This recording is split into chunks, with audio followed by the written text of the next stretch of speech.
શુક્રવારે 7 વાણી પ્રભુ ઈસુ ખ્રિસ્તે વધસ્તંભ ઉપર જે ઉચ્ચારી તેના વિશે જુદા જુદા પ્રભુના સેવકોની મારફતે આપણે સંદેશો સાંભળવાનો છે.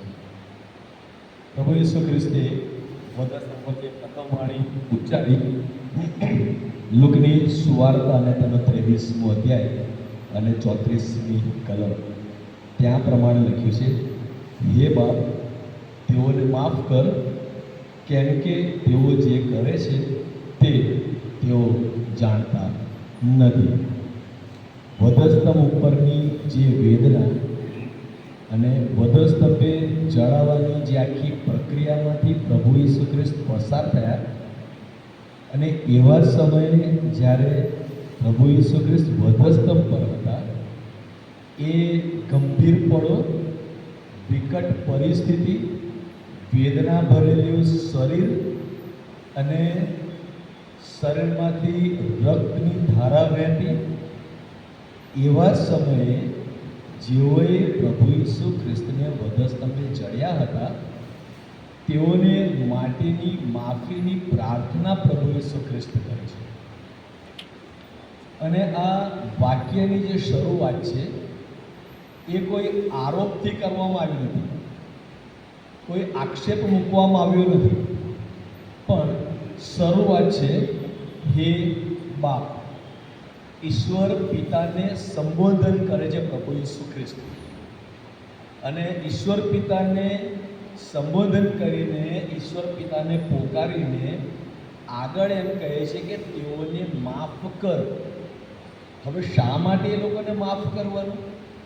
પ્રભુ ઈસુ ખ્રિસ્તને આટલી બધી અસહ્ય વેદનામાં લાવનાર માણસો જરા પણ દયા રાખ્યા વગર હાથે ને પગે ક્રૂરતા રીતે ખિલ્લા માર્યા, પ્રભુ ઈસુ ખ્રિસ્તને રસ્તામાં ચલાવતા કોરડા માર્યા, પ્રભુ ઈસુ ખ્રિસ્ત વિશે અણગમતા વાક્યો બોલ્યા, શબ્દો બોલ્યા, અને છતાં પ્રભુ ઈસુ ખ્રિસ્ત એમ કહે છે તેઓને માફ કર.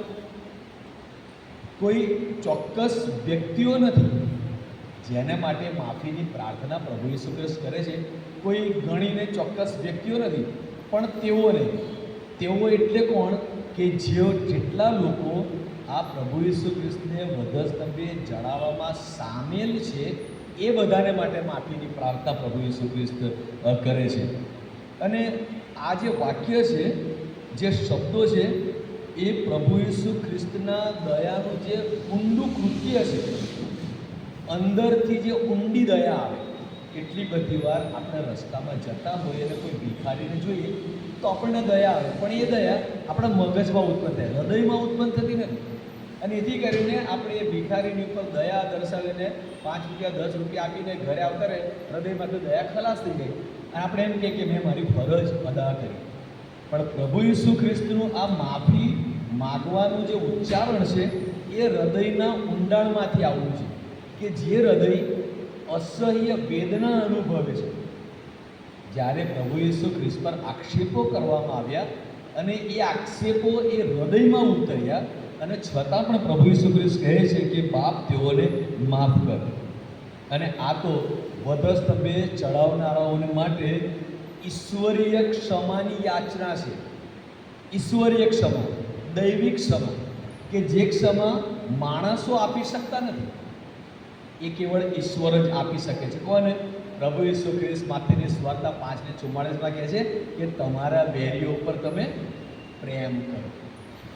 વેરીઓ પર પ્રેમ કરવાનું કેવળ ને કેવળ પ્રભુ ઈસુ ખ્રિસ્તે જ શિક્ષણ આપ્યું ને વધસ્તંભ ઉપર એમણે સાબિત કરી આપી.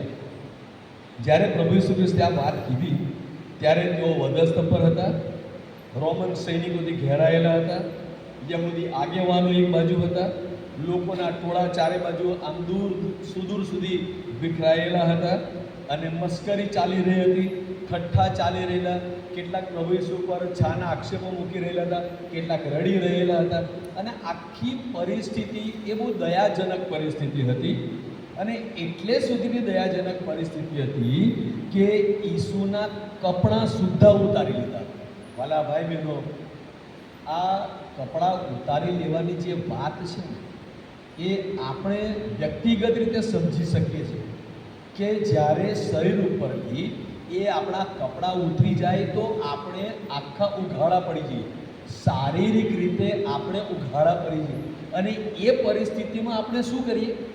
આપણે આપણા શરીરોને સાચવીએ, આપણી મર્યાદા સાચવીએ, આપણું નાગાપણું સાચવીએ, આપણી શરમ સાચવીએ. શું કરીએ?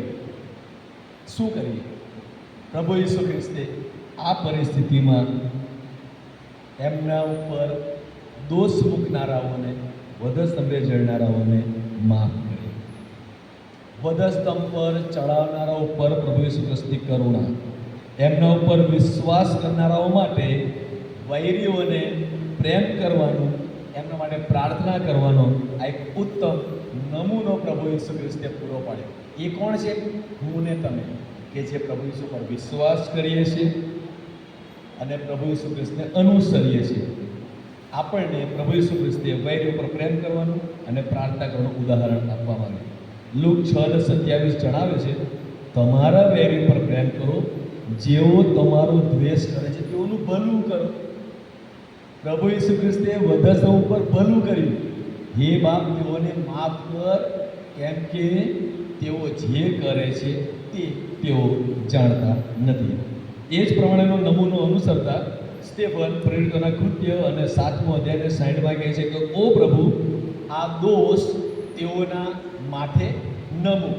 સ્ટેફન આ વધસ્તંભ આગળ કદાચ ને હાજર હશે, અને આ સ્ટેફને પ્રભુ ઈસુ ખ્રિસ્તે આવી પરિસ્થિતિમાં જોયા, અને જ્યારે પ્રભુ ઈસુ ખ્રિસ્તે માફીની પ્રાર્થના કરી ત્યારે એને સાંભળી હશે, અનુભવી હશે. અને જ્યારે એ પરિસ્થિતિ સ્ટેફનના જીવનમાં આવી ત્યારે એ પ્રભુ ઈસુ ખ્રિસ્તની આખી વાતને પોતે અનુસર્યો, કારણ કે પ્રભુ ઈસુ ખ્રિસ્તે એ એમની પર વિશ્વાસ કરનારાઓ માટેનો ઉત્તમ નમૂનો પૂરો પાડ્યો હતો. હે બાપ, તેઓને માફ કર. આ વાક્યમાં ઉત્કટ પ્રેમ, અર્પી દેતો પ્રેમ, આપી દેતો પ્રેમ, બલિદાનયુક્ત પ્રેમ, ઊંડી કૃપા, દયા અને માફીનો સંદેશો આ વાક્યમાં વારા ભાઈ બહેનો એ સમાયેલો છે. કોને માફ કર્યા? પોતાના વૈરીઓને. બધા જ વૈરીઓ હતા. કોઈ નામ ના આવે કે સિપાહીઓ હતા, કે યહૂદી આગેવાનો હતા, કે શિષ્યો હતા, કે ટોળું હતું. ના, જેટલા પ્રભુ ઈસુ ખ્રિસ્તને સતાવનારા હતા, નાની વાતમાં કે મોટી વાતમાં, વધસ્તંભે ખિલ્લા મારનારા કે નાની ઠઠ્ઠા મસ્કરી કરનારા, એ બધા જ વૈરીઓને પ્રભુ ઈસુ ખ્રિસ્તે પ્રેમ દર્શાવ્યો. એટલા માટે પ્રભુ ઈસુ ખ્રિસ્ત દયાની જરૂરિયાત પર એ ભાર મૂકે છે. હવે આ જે વાક્ય છે એ ખ્રિસ્તી ક્ષમા માટે એક ઉત્તમ નમૂનો છે. ખ્રિસ્તી ક્ષમા કોને કહી શકાય? કારણ કે પ્રભુ ઈસુ ખ્રિસ્તનું નામ હું ને તમે ધારણ કરીએ છીએ. પ્રભુ ઈસુ ખ્રિસ્તની એક ખ્રિસ્તી અટક હું ને તમે ધારણ કરીએ છીએ, તો એ આપણને એક ઉત્તમ નમૂનો પૂરો પાડે છે કે પ્રભુ ઈસુ ખ્રિસ્તને વધસ્તંભે જડાવતી વખતે તેમણે કરેલા કાર્યોને ખરેખર આ લોકો ઓળખી શક્યા નહોતા.